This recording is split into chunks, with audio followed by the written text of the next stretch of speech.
박진우 소령이 식판을 들고 배식대에 다가왔습니다. 36살의 그는 육사 출신답게 어깨를 쫙 펴고 걸었지만 얼굴에는 이미 짜증이 가득했죠. 이정숙 할머니가 밥을 퍼주려 하자 박소령은 노골적으로 인상을 찌푸렸습니다. 아, 정말 답답하네. 이 나이 먹고 이딴 거나 퍼주고 있어요? 이정숙 할머니의 손이 잠깐 멈췄습니다. 하지만 그녀는 아무 말 없이 다시 국자를 들어 밥을 퍼주려 했죠. 박소령의 목소리는 점점 거칠어졌습니다. 이 나이 먹고 뭐하러 여기 나와서 이러고 있어요? 집에서 손주나 봐야지. 아니면 경로당에서 화투나 치든가. 왜 이렇게 느려요?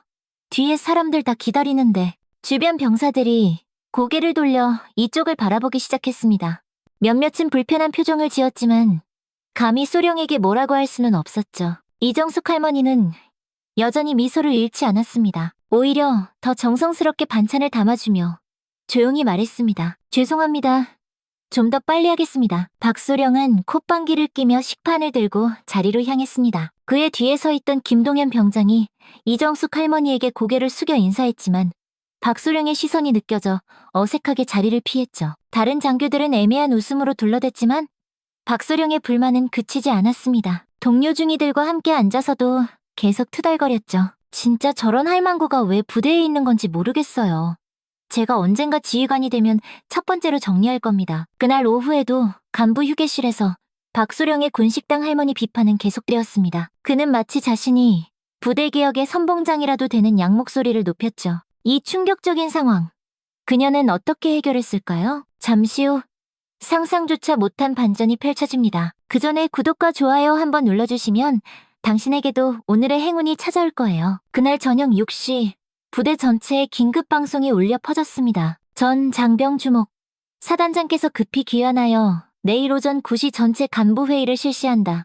전 간부는 정시에 참석하기 바란다. 박소령은 별 생각 없이 방송을 들었습니다. 며칠 전 서울 출장을 간 사단장이 갑자기 돌아온다는 소식이었지만 그것이 자신의 인생을 송두리째 바꿀 계기가 될 줄은 전혀 몰랐습니다. 다음 날 아침 9시 사단본부 대회의실은 긴장감으로 가득했습니다. 각 부대에서 모인 간부들이 줄지어 앉아 있었고 박진우 소령 역시 평소와 다름없이 자신감 넘치는 표정으로 자리에 앉아 있었죠. 그는 오늘도 어제처럼 군식당 할머니 이야기를 동료들과 소곤거리며 웃고 있었습니다. 어제 그 할머니 보셨죠? 정말 답답하더라고요. 저런 분이 계속 있으면 부대 이미지가. 바로 그때 회의실 문이 열리며 최강민 사단장이 들어섰습니다. 모든 간부들이 일제히 일어나 차렷 자세를 취했죠.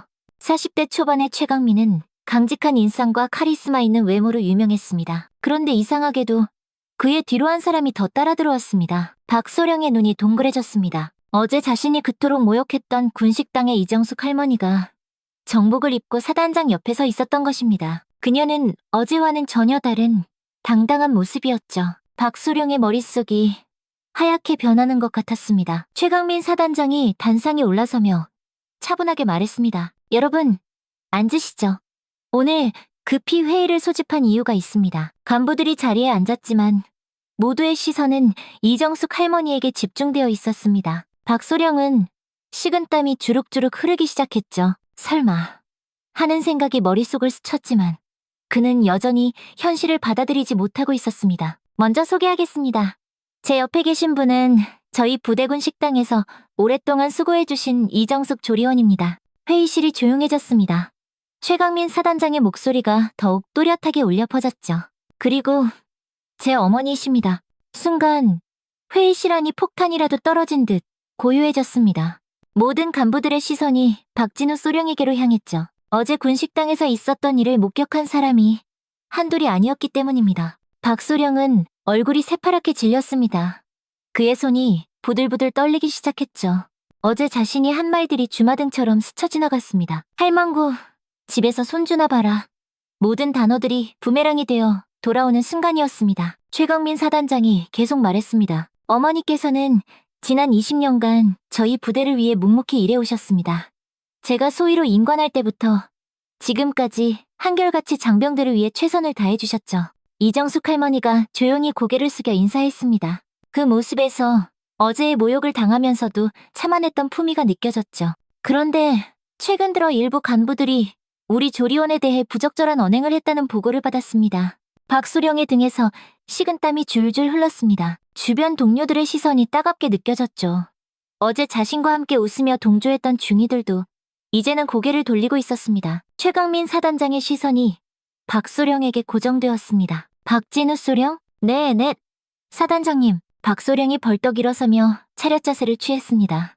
목소리가 심하게 떨리고 있었죠. 어제 군식당에서 있었던 일에 대해 들었습니다. 할 말 있습니까?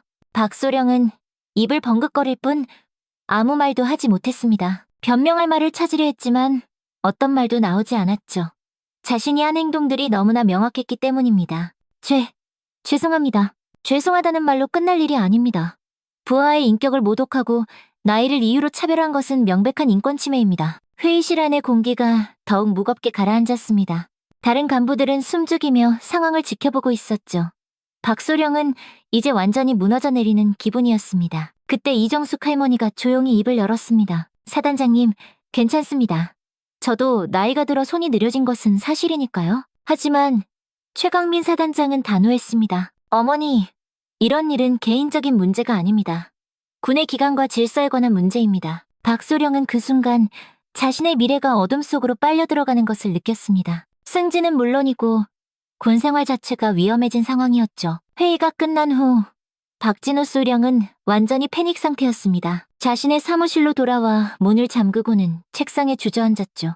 머릿속이 하얗게 변했습니다. 어제까지만 해도 자신만만했던 그의 세계가 한순간에 무너져 내렸습니다. 이럴 수가 있나? 박수령은 떨리는 손으로 휴대폰을 꺼내 동기들에게 연락을 시도했습니다. 하지만 평소 친하게 지내던 중이들도 피하는 분위기였죠.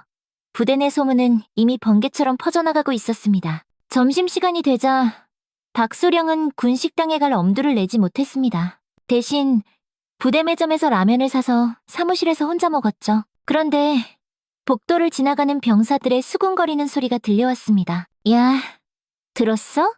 어제 그 소령이 사단장 어머니한테 완전 막말했대. 미쳤나봐. 할머니가 얼마나 착하신데.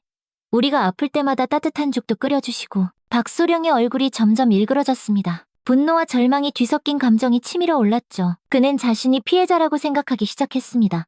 내가 뭘 잘못했다고. 그냥 일 좀 빨리 하라고 한 건데. 오후가 되자 박소령은 동료 장교들을 찾아가 해명을 시도했습니다. 하지만 반응은 냉랭했죠. 박소령, 좀 조용히 하는 게 어때요? 지금 상황 파악이 안 되세요? 아니, 진짜 모르고 한 일이라니까요. 누가 사단장 어머니라고 알려줬냐고요. 그런 게 문제가 아니잖아요. 사단장 어머니든 아니든 어른한테 그렇게 말하면 안 되는 거 아닌가요? 박소령은 점점 고립되어 갔습니다. 평소 자신을 따르던 후배 중이들까지 거리를 두기 시작했죠. 그날 저녁 간부 회식에서도 박소령만 혼자 앉아 있었습니다. 며칠이 지나자 박소령의 마음속에는 왜곡된 분노가 자라기 시작했습니다. 자신이 잘못했다는 생각보다는 이정숙 할머니와 최강민 사단장에 대한 원망이 커져갔죠. 왜 미리 말 안 해줬어? 사단장 어머니라는 걸 왜 숨기고 있었던 거야? 박소령은 혼자서 중얼거리며 컴퓨터 앞에 앉았습니다. 부대 인트라넷에 접속해서 익명 게시판을 확인했죠. 이미 자신에 대한 이야기들이 몇 개 올라와 있었습니다. 간부가 조리원 할머니한테 그런 식으로 말해도 되나요? 어제 군식당에서 본 장면, 정말 충격적이었습니다. 박소령의 얼굴이 붉어졌습니다. 그는 익명으로 반박글을 올리기 시작했죠. 사실 그 조리원이 너무 느려서 전체 식사 시간이 지연되고 있었습니다. 효율성을 위해 개선이 필요하다고 말한 것뿐인데 과도하게 해석하는 것 같네요. 하지만 댓글들은 더욱 가혹했습니다. 효율성? 할머니 연세가 몇인데 그런 말을 해요? 인격 모독이 효율성인가요? 간부님이 이런 마인드면 우리 병사들은 어떻게 생각하겠어요? 박소령은 컴퓨터를 꺼버리고 주먹으로 책상을 쾅 쳤습니다. 그의 분노는 점점 커져만 갔죠. 그날 밤 박소령은 잠을 이루지 못하고 뒤척거렸습니다. 머릿속에는 온갖 음모론들이 떠다녔죠. 이게 다 계획된 일일지도 몰라. 사단장이 일부러 어머니 신분을 숨기고 나를 함정에 빠뜨린 거야. 그래서 나를 제거하려는 거지. 박소령의 사고는 점점 비이성적으로 변해갔습니다. 자신의 잘못을 인정하기보다는 다른 사람을 탓하는 쪽으로 기울어졌죠. 이튿날 아침, 박소령은 군식당을 지나치면서 이정숙 할머니를 째려봤습니다. 이정숙 할머니는 여전히 웃으며 장병들에게 식사를 제공하고 있었죠. 그 모습이 박소령에게는 더욱 거슬렸습니다. 저 할머니가 사단장 어머니라는 걸 이용해서 날 공경에 빠뜨린 거야. 박소령의 마음속에는 이미 복수의 씨앗이 자라고 있었습니다. 그는 이 상황을 뒤집을 방법을 찾기 시작했죠. 일주일이 지나자 박진우 소령의 상황은 더욱 악화되었습니다. 부대 내에서 그를 바라보는 시선들이 얼음장처럼 차갑게 변했죠. 평소 함께 어울리던 동료들도 하나둘씩 거리를 두기 시작했습니다. 박소령은 점점 고립감을 느끼며 피해 의식에 빠져들었습니다. 이건 공정하지 않아. 나만 나쁜 놈이 되는 게 말이 되나? 박소령은 자신의 사무실에서 인터넷을 뒤져가며 비슷한 사례들을 찾아보기 시작했습니다. 그리고 국방부 인사 발령 소식을 확인하던 중 충격적인 사실을 발견했죠. 차기 사단장 후보군 명단에 자신의 이름이 빠져 있었던 것입니다. 이럴 수가. 내가 원래 후보에 있었는데. 박소령은 분노로 치를 떨었습니다. 그동안 자신이 쌓아온 경력과 실력을 인정받아 사단장 후보까지 올랐었는데 이번 일로 모든 게 무너진 것 같았죠. 이게 다 그 할머니 때문이야. 사단장이 어머니를 이용해서 나를 제거하려는 거지. 박소령의 생각은 점점 음모론 쪽으로 기울어졌습니다. 그는 이 상황을 뒤집기 위한 계획을 세우기 시작했죠. 컴퓨터 앞에 앉아서 이정숙 할머니의 인사 기록을 뒤져보기 시작했습니다. 며칠간의 조사 끝에 박소령은 이정숙 할머니의 과거 기록에서 의심스러운 부분을 발견했습니다. 20년 전 부대 조리원으로 채용될 당시의 서류들이 일부 누락되어 있었던 것이죠. 이거다. 자격 미달로 채용된 거야. 박소령은 마치 보물이라도 찾은 것처럼 기뻐했습니다. 그는 이정숙 할머니의 출입 기록을 조작하기 시작했죠. 근무 시간을 임의로 수정하고 없었던 지각 기록을 만들어냈습니다. 무자격 근무자가 20년간 부정하게 일해왔다고 하면 될 거야. 그러면 사단장도 어쩔 수 없이 어머니를 포기해야 할 테고. 박소령은 교묘하게 서류를 조작했습니다. 전산 시스템에 접근해서 이정숙 할머니의 근무 평가를 임의로 낮춰놓기도 했죠. 그리고 마지막으로 국방부 감찰실에 익명 신고를 넣었습니다. 제12보병사단 군식당에 무자격 조리원이 장기간 근무하고 있으며 이는 사단장의 개인적 이해관계와 연관되어 있을 가능성이 높습니다. 정확한 조사를 요청합니다. 신고를 마친 박소령은 만족스러운 표정을 지었습니다. 이제 감찰단이 내려와서 조사를 하게 될 것이고 그러면 이정숙 할머니의 문제점들이 드러날 것이라고 확신했죠. 이번엔 내가 승리할 차례야. 감정적으로 접근하지 말고 합리적으로, 시스템적으로 해결하는 거지. 며칠 후 정말로 국방부 감찰실에서 조사팀이 파견되었다는 공문이 내려왔습니다. 박소령은 속으로 쾌재를 불렀죠. 최강민 사단장은 감찰 소식을 듣고 당황했습니다. 어머니와 관련된 조사라는 것을 알고는 더욱 걱정이 되었죠. 그는 이정숙 할머니에게 조심스럽게 말했습니다. 어머니, 당분간 나오지 마세요. 감찰이 끝날 때까지만요. 하지만 이정숙 할머니는 고개를 저었습니다. 내가 무슨 잘못을 했다고 또 숨어야 하니? 나는 당당하게 내 일을 해왔는데 왜 피해야 해? 하지만 어머니, 강민아, 나는 사단장 어머니이기 전에 이 부대의 조리원이야. 각자 자리에서 최선을 다하는 게 맞는 거 아니겠니? 이정숙 할머니의 의연한 모습에 최강민은 더욱 마음이 아팠습니다. 어머니가 이런 일을 겪게 된 것이 모두 자신 때문이라는 생각이 들었죠. 박소령은 감찰단이 도착하기를 손꼽아 기다렸습니다. 이제 진실이 밝혀질 것이고 자신이 정당했다는 것이 증명될 것이라고 믿었죠. 그는 이미 감찰관들에게 제출할 추가 자료들까지 준비해두었습니다. 이번엔 내가 이긴다. 감정보다는 규정과 원칙이 우선이야. 하지만 박소령은 아직 모르고 있었습니다. 자신이 파헤치려던 이정숙 할머니의 과거에 어떤 진실이 숨어 있는지를 말이죠. 국방부 감찰단이 제12보병사단에 도착한 것은 화요일 오전이었습니다. 단장인 윤태준 대령을 비롯해 3명의 감찰관들이 엄숙한 표정으로 사단본부에 들어섰죠. 박진우 소령은 멀리서 그들을 바라보며 내심 기대감에 부풀어 있었습니다. 드디어 진실이 밝혀지겠군. 이제 누가 옳았는지 알게 될 거야. 윤태준 대령은 50대 중반의 신중한 성격으로 유명한 인물이었습니다. 그는 감찰 업무에서 철저한 원칙주의자로 통했죠. 그 어떤 개인적 감정도 배제하고 오직 사실과 규정에 따라 판단하는 것으로 정평이 나 있었습니다. 감찰단은 먼저 최강민 사단장과 면담을 진행했습니다. 최강민은 솔직하게 상황을 설명했죠. 어머니께서 20년간 우리 부대에서 성실하게 근무해 오셨습니다. 최근 일부 간부의 부적절한 언행이 있었지만 그것과 어머니의 근무 자체는 별개의 문제라고 생각합니다. 윤태준 대령은 차분하게 질문했습니다. 그렇다면 이정숙 조리원의 채용 과정에 특별한 절차가 있었습니까? 아닙니다. 정규 채용 절차를 거쳤고 당시 저는 소위였기 때문에 채용에 관여할 권한도 없었습니다. 감찰단은 이어서 이정숙 할머니와의 면담을 진행했습니다. 이정숙 할머니는 떨리지 않는 목소리로 자신의 이야기를 들려주었죠. 저는 26살의 군인과 결혼해서 30년간 군인 가족으로 살았습니다. 남편이 작전 중 순직한 후에는 혼자서 아들을 키우며 살아왔고 아들이 장교가 된 후에도 계속 이 일을 해왔습니다. 윤태준 대령이 서류를 뒤지며 물었습니다. 그런데 채용 당시 서류 일부가 누락되어 있네요. 이에 대해 설명해 주시겠습니까? 그때는 지금처럼 전산화가 되어 있지 않아서 서류 관리가 체계적이지 못했습니다. 하지만 정당한 절차를 거쳐 채용되었습니다. 박소령은 이 대화를 멀리서 지켜보며 만족스러워했습니다.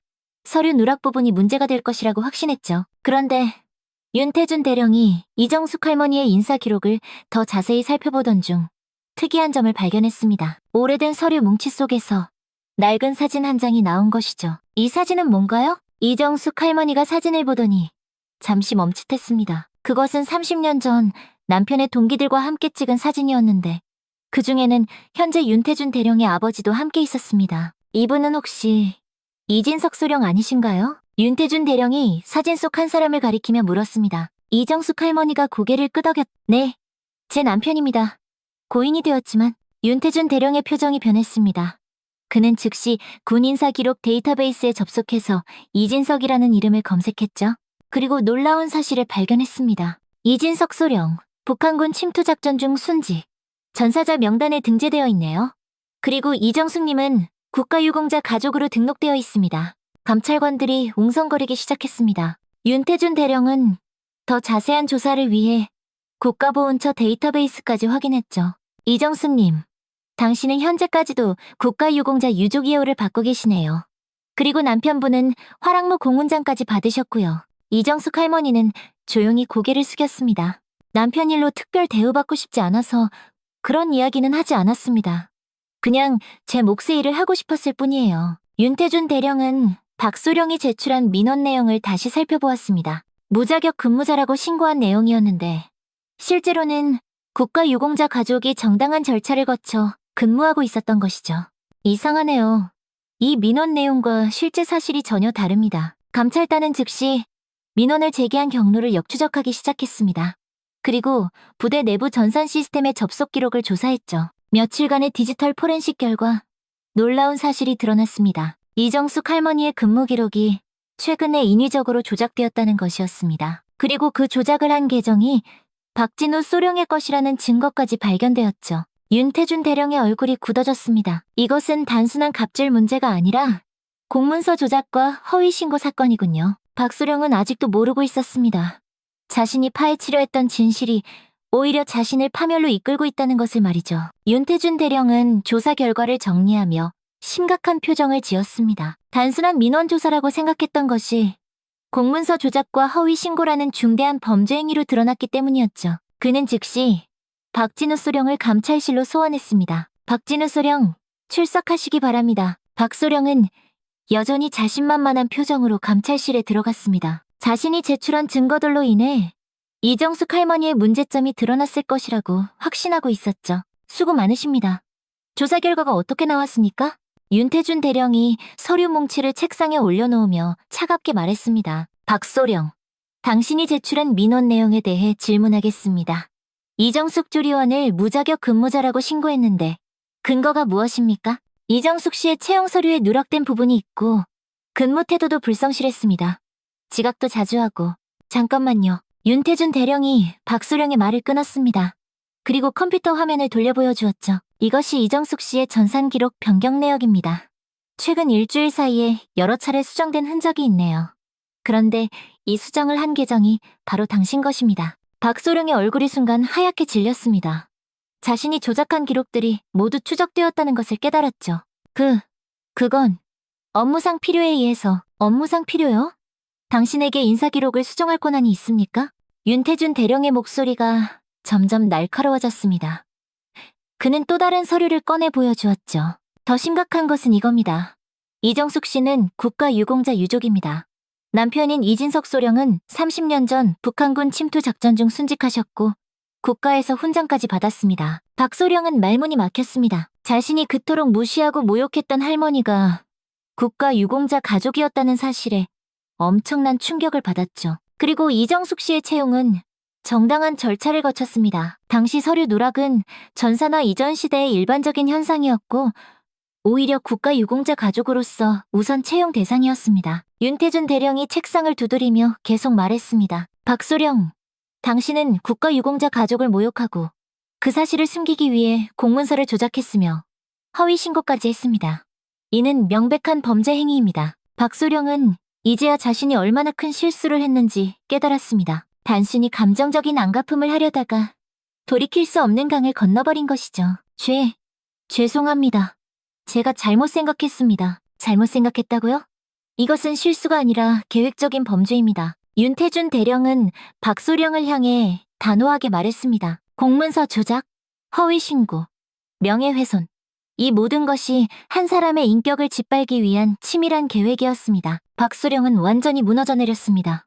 자신이 벌인 일의 심각성을 뒤늦게 깨달았지만 이미 모든 것이 늦었죠. 박진우 소령, 당신은 즉시 직무에서 배제되며 군 검찰에 송치될 예정입니다. 감찰실 밖에서는 이미 소문이 퍼지고 있었습니다. 군 식당에서 일하시는 할머니가 알고 보니 순직장교의 아내였다는 것, 그리고 그분을 모욕한 소령이 서류 조작까지 했다는 것이 부대 전체에 알려졌죠. 병사들은 충격과 분노를 감추지 못했습니다. 할머니가 순직하신 분의 아내셨다고? 그런 분한테 어떻게 그런 말을 할 수가 있지? 박소령은 진짜 인간도 아니야. 한편 이정숙 할머니는 여전히 군식당에서 묵묵히 일하고 있었습니다. 자신을 둘러싼 소동에도 불구하고 그녀는 변함없이 장병들을 위해 정성껏 식사를 준비했죠. 김동현 병장이 조심스럽게 다가와 말했습니다. 할머니, 정말 죄송합니다. 저희가 몰라 봬서. 이정숙 할머니는 따뜻한 미소를 지으며 대답했습니다. 뭘 미안해하니? 너희들은 잘못한 게 없잖아. 그저 맡은 일 열심히 하면 되는 거야. 그녀의 품이 있는 모습에 병사들은 더욱 감동했습니다. 진정한 군인 가족의 모습이 무엇인지 보여주는 순간이었죠. 감찰 조사가 끝나고 일주일 후 부대 전체에 충격적인 소식이 전해졌습니다. 박진우 소령이 공문서 조작과 허위 신고 혐의로 군 검찰에 송치되었다는 것이었죠. 동시에 그의 모든 직무가 정지되었고 징계위원회에 회부되었다는 공문도 내려왔습니다. 박소령은 자신의 사무실에서 짐을 정리하며 절망에 빠져 있었습니다. 그동안 쌓아온 모든 것이 한순간에 무너져 내렸죠. 승진은 고사하고 군생활 자체가 끝장날 위기에 처했습니다. 이럴 줄 알았으면. 하지만 후회해도 이미 늦었습니다. 박소령의 범죄는 단순한 실수가 아니라 계획적이고 악의적인 행위였기 때문이죠. 한편 최강민 사단장은 이번 사건을 계기로 중요한 결정을 내렸습니다. 어머니 이정숙의 명예를 회복시키고 부대 전체에 올바른 메시지를 전달해야 한다고 생각했죠. 전 장병 집합방송을 준비하세요. 최강민 사단장의 지시에 따라 부대 전체 방송시설이 준비되었습니다. 모든 장병들이 각자의 위치에서 방송을 들을 수 있도록 했죠. 오후 2시 최강민 사단장의 목소리가 부대 전체에 울려 퍼졌습니다. 전 장병, 주목하시기 바랍니다. 사단장 최강민입니다. 부대 곳곳에서 장병들이 하던 일을 멈추고 방송에 집중했습니다. 군 식당에서 설거지를 하던 이정숙 할머니도 손을 멈추고 아들의 목소리에 귀를 기울였죠. 최근 우리 부대에서 일어난 사건에 대해 말씀드리겠습니다. 일부 간부가 우리 조리원에게 부적절한 언행을 한 것에 대해 사단장으로서 깊이 사과드립니다. 최강민의 목소리에는 진심 어린 미안함이 담겨 있었습니다. 하지만 더 중요한 것은 우리가 그동안 제대로 알지 못했던 진실입니다. 우리 부대 군식당에서 20년간 묵묵히 일해오신 이정숙 조리원은 국가를 위해 목숨을 바친 순직 장교의 아내이시며 국가유공자 가족이십니다. 부대 전체가 조용해졌습니다. 많은 장병들이 충격을 받았죠. 이정숙 조리원의 남편인 고 이진석 소령은 30년 전 북한군 침투 작전 중 조국을 위해 산화하셨습니다. 그분의 희생 덕분에 우리가 지금 이 자리에서 평화롭게 근무할 수 있는 것입니다. 이정숙 할머니의 눈가에 눈물이 맺혔습니다. 오랫동안 숨겨왔던 남편의 이야기가 이렇게 공개되는 것이 부끄럽기도 하고 자랑스럽기도 했죠. 그런 분을 우리가 제대로 알아보지 못했고 심지어 모욕까지 했다는 것은 군인으로서 부끄러운 일입니다. 제 어머니는 저의 약점이 아니라 제가 존재하는 이유이며 우리 모두가 본받아야 할 진정한 군인 가족의 모범입니다. 최강민의 목소리가 떨렸습니다. 아들로서 그리고 사단장으로서의 복잡한 감정이 드러났죠. 앞으로 우리 부대는 이정숙 조리원을 비롯한 모든 부대 가족들을 존중하고 예우할 것입니다. 계급과 지위를 떠나서 한 사람 한 사람의 인격과 존엄을 지켜나가겠습니다. 방송을 듣던 장병들 사이에서 숙연한 분위기가 흘렀습니다. 특히 젊은 병사들은 그동안 당연하게 여겼던 이정숙 할머니의 희생에 대해 새롭게 깨닫게 되었죠. 마지막으로 이번 사건의 가해자인 박진우 소령은 공문서 조작과 허위 신고 혐의로 군 검찰에 송치되었으며 징계위원회에서 엄중하게 처벌받을 예정입니다. 우리 군은 이런 일이 다시 일어나지 않도록 철저히 관리하겠습니다. 방송이 끝나자 부대 곳곳에서 웅성거리는 소리가 들렸습니다. 많은 장병들이 이정숙 할머니에 대한 새로운 시각을 갖게 되었죠. 군 식당에서는 몇몇 병사들이 이정숙 할머니에게 다가가 깊이 인사했습니다. 할머니, 그동안 몰라봬서 죄송했습니다. 정말 고생 많으셨습니다. 이정숙 할머니는 여전히 따뜻한 미소를 지으며 대답했습니다. 뭘 그러니. 나는 그냥 내 할 일 열심히 했을 뿐인데 너희들이 건강하게 잘 지내는 게 제일 중요해. 그날 저녁 간부회의에서 최강민 사단장은 추가 조치 사항을 발표했습니다. 앞으로 부대 내 모든 민간 직원들에 대한 예우 규정을 강화하겠습니다. 그리고 정기적으로 인권 교육을 실시하여 이런 일이 재발하지 않도록 하겠습니다. 박진우 소령의 빈자리가 유독 눈에 띄었습니다. 그는 이미 부대를 떠나 불확실한 미래를 맞이하고 있었죠. 한 달 후 박진우 소령에 대한 징계위원회 결과가 발표되었습니다. 공문서 조작, 허위 신고, 명예훼손 등의 혐의로 중징계 처분을 받았고 전라남도 외딴 부대로 좌천 발령이 났죠. 승진은 물론이고 향후 진급 가능성도 완전히 차단되었습니다. 박소령은 짐을 정리하며 제12보병사단을 떠나는 날 마지막으로 군 식당을 지나가게 되었습니다. 이정숙 할머니는 여전히 그 자리에서 장병들을 위해 정성스럽게 식사를 준비하고 있었죠. 박소령은 잠시 발걸음을 멈추고 그녀를 바라보았습니다. 이정숙 할머니도 박소령을 발견했지만 아무 말도 하지 않았습니다. 다만 조용히 고개를 숙여 인사했을 뿐이죠. 그 순간 박소령은 자신이 얼마나 큰 실수를 했는지 뼈저리게 느꼈습니다. 할머니, 죄송합니다. 박소령이 작은 목소리로 사과했지만 이정숙 할머니는 여전히 아무 말 없이 일을 계속했습니다. 용서나 질책 대신 그저 묵묵한 침묵만이 있었죠. 박소령은 고개를 떨구고 부대를 떠났습니다. 새로 발령받은 부대는 산골오지에 있는 작은 부대였고 그곳에서 그는 평생 말단 장교로 지내야 할 운명이었습니다. 한편 제12보병사단에는 새로운 활기가 돌기 시작했습니다. 이정숙 할머니의 진실이 알려진 후 부대 분위기가 완전히 바뀌었죠. 장병들은 그녀를 진심으로 존경하며 대하기 시작했습니다. 특히 젊은 병사들 사이에서는 이정숙 할머니를 부대 어머니라고 부르는 것이 자연스러워졌습니다. 더 이상 단순한 조리원이 아니라 모든 장병들이 존경하는 어른이 된 것이죠. 어느 날 아침, 김동현 병장이 동료들과 함께 군식당에 왔습니다. 평소보다 일찍 나와서 이정숙 할머니의 일을 도와드리려고 했죠. 할머니, 저희가 도와드릴 일 없을까요? 이정숙 할머니는 고개를 저으며 웃었습니다. 괜찮다, 괜찮아. 너희들은 너희 일이나 열심히 해. 그게 할머니한테는 제일 큰 도움이야. 하지만 병사들은 자발적으로 설거지를 돕고 무거운 것들을 옮겨주며 이정숙 할머니를 도왔습니다. 이전과는 완전히 다른 모습이었죠. 최강민 사단장도 자주 군식당을 찾았습니다. 공식적으로는 급식 상태를 점검한다는 명목이었지만 실제로는 어머니의 안부를 확인하기 위해서였죠. 어머니, 몸은 괜찮으세요? 뭐가 걱정이니? 나는 일하는 게 좋아. 이 나이에 집에만 있으면 더 늙는다. 이정숙 할머니의 대답에 최강민은 안심했습니다.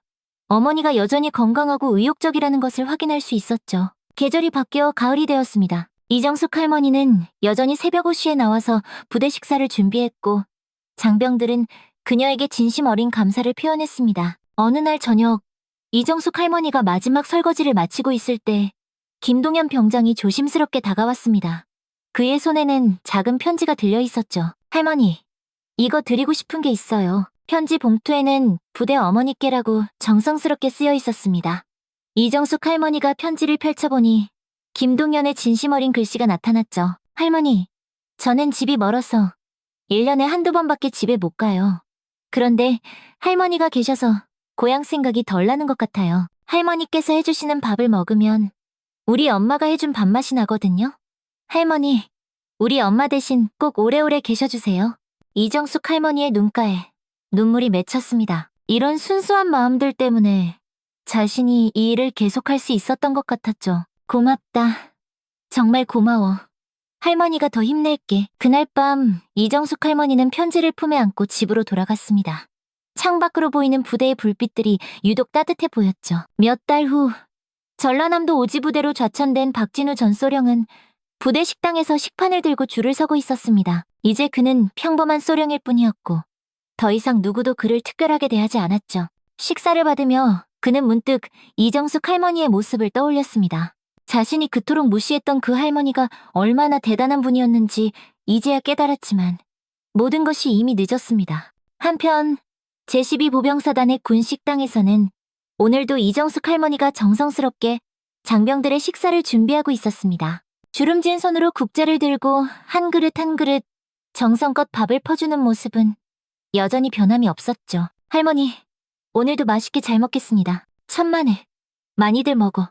이정숙 할머니의 따뜻한 미소와 함께 또 하루가 평화롭게 흘러갔습니다. 진정한 승리는 복수가 아니라 변함없는 선량함에 있다는 것을 보여주는 하루였죠. 오늘의 이야기는 여기까지입니다.